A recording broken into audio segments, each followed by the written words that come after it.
Hey guys, welcome back to my channel. Today's video is something very different, as I told you in my last video about the top 10 things that were hard to find in Egypt, and I'll put that here.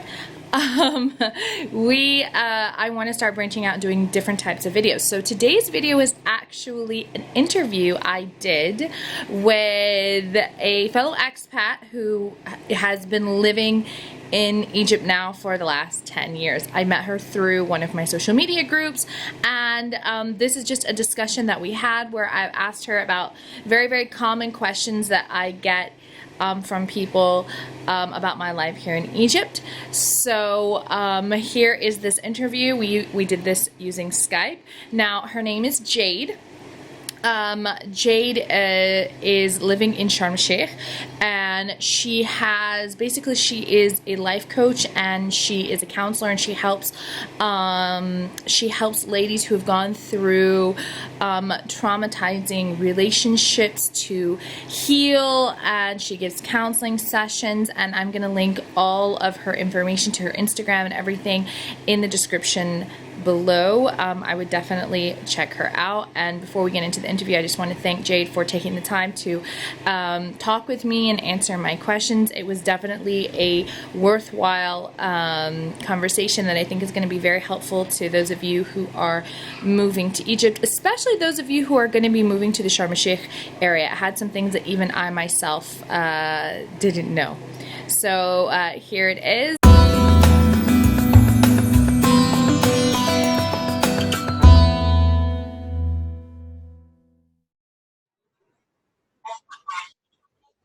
Okay, guys, so we are with Jade, who has been so great to volunteer and talk to us about her experiences living in Egypt. So, Jade, you want to tell the viewers a little bit about yourself?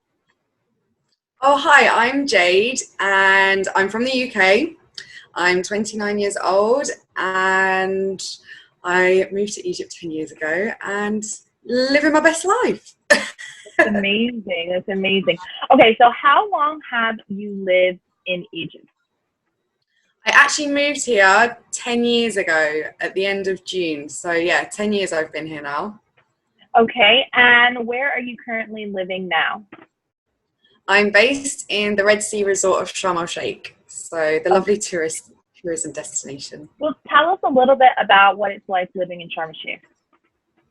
Sharm el-Sheikh, the reason why I actually picked Sharm el-Sheikh in the beginning is it is a main tourist destination here. So it's kind of got a nice mix between European life and Egyptian life. So for me, I found it a lot easier to make the transition here than Cairo or Alexandria, for example. Well, you bring up a very good point. Did you find transitioning was a little bit difficult coming from the UK to Egypt? Like, how long did it take you before this new exciting place? You know, when we come and we live here, especially from the West, we get caught up in the faster pace of living in Egypt, even in resort cities like Sharm el-Sheikh or Hurghada. How long before that kind of wore off and like the routine of life and you noticing things that were different that you maybe never noticed before? When did that kind of sink in with you? Well, the thing was, I actually holidayed here 8 times before I moved here, so I was quite familiar with Egypt anyway. But to be honest, I would probably say it was I enjoyed myself for 6 months, and then reality hit. So I was like, whoa, right, I need to start really starting to see what life is about, how things are going to go. So I think it was about after 6 months, and then it took me a good 6 months to a year to be able to really settle. And then I managed to get a really nice job that I really enjoyed. So that made life a lot better. Amazing. Well, that leads me into our next question. So talk about what you do for work in Egypt. Before I was doing customer service and quality management, but now obviously because of Corona hit, I've kind of done a restudy and change of my career. So now I'm an online relationship mentor. So I'm helping and guiding women through the process if they've been in a relationship, like an unhealthy relationship with a toxic Arab man. I'm helping them the other side be able to heal their hearts and rediscover who they are. Well, let me ask you, for your job before this, when you're working, how did you find that job? Because we noticed that a lot of foreigners saying that they're having a hard time outside of the profession of teaching, finding a job. So how did you go about finding that job? I always say to a lot of people, it's not what you know, it's who you know in Egypt. That's so So true. I actually got my job. The general manager that I was working for at the time was actually the general manager that I used to go on holiday. When I was coming on holiday, he was the general manager of the hotel that I stayed in. He moved resorts. He found out that I was living here and he was like, Jade, can you come and work with me? It was an exclusive British hotel, so he needed a guest relation there. So I was working there. There was a plane crash in 2015, but because I knew so many managers of that hotel group, I was easy to move other hotels because the other management were in the other hotels. So it was very easy for me to move around after that. That is Because again, such a it was good. who I knew. Yeah, it is such a good point. It is who you know for sure, for sure. So moving into kind of talking about your daily life, what are daily challenges that you find are top on at the top of your list with regards to, now you've been living here a long time. What would you tell people who are moving here? What are the biggest challenges they'll probably face when they get here?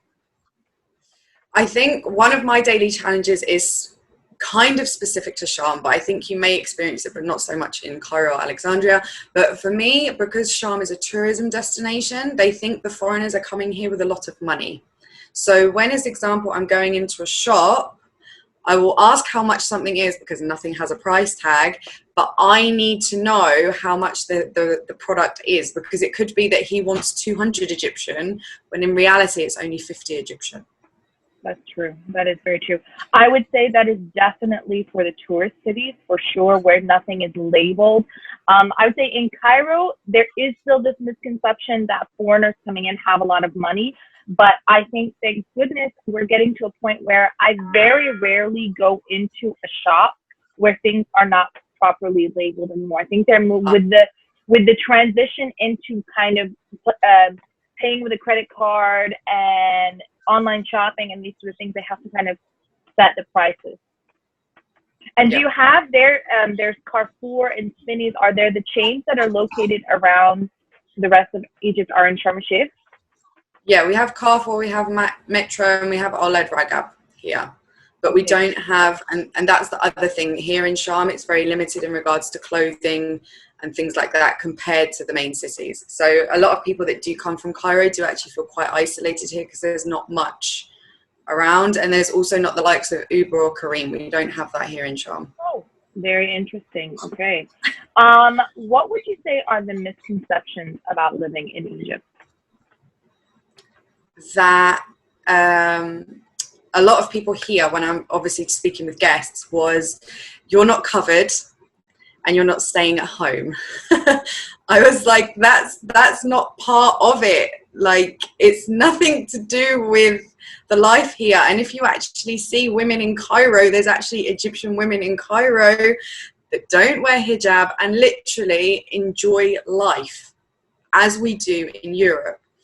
But they believe that because it's a Muslim country that you must convert to Islam to be able to live here, and you must cover yourself and stay in the house. And That's I like to prove to them so many times that it's a lot more than what you see on the cover behind a country like this.